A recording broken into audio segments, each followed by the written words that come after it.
प्रत्येक दिन सुबह की शुरुआत अपने अंदाज में ईश्वर के साथ समर्पण और समर्पित होने के एक छोटी सी प्रयास और अपने अंदर में बैठे हुए ईश्वर को हमेशा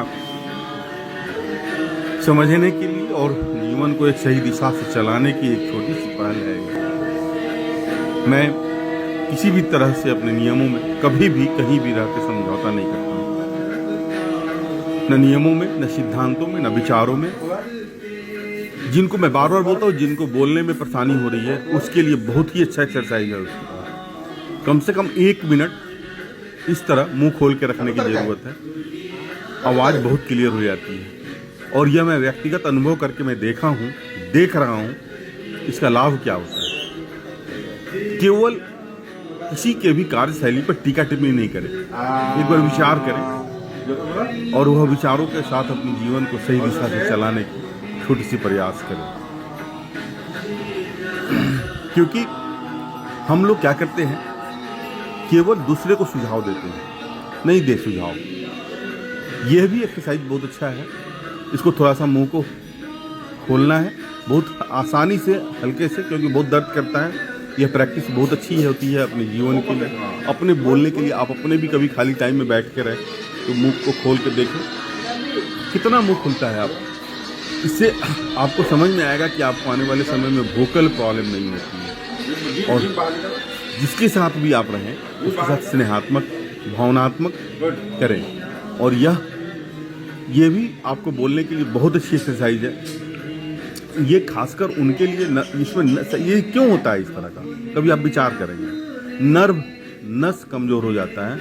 इस उम्र में आने के बाद नस में शिथिलता आ जाती है, जिससे बोलने का प्रॉब्लम, बोलने में तकलीफ होना।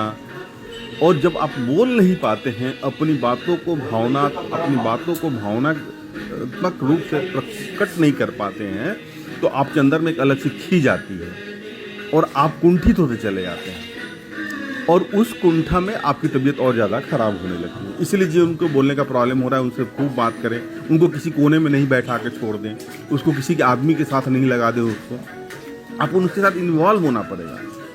इन्वॉल्वमेंट आपको इंगेज होना पड़ेगा। इंगेजमेंट आपको उसको धीरे धीरे वो सुचारू रूप से आपका उसकी आवाज़ पुनः वापस आ जाती है।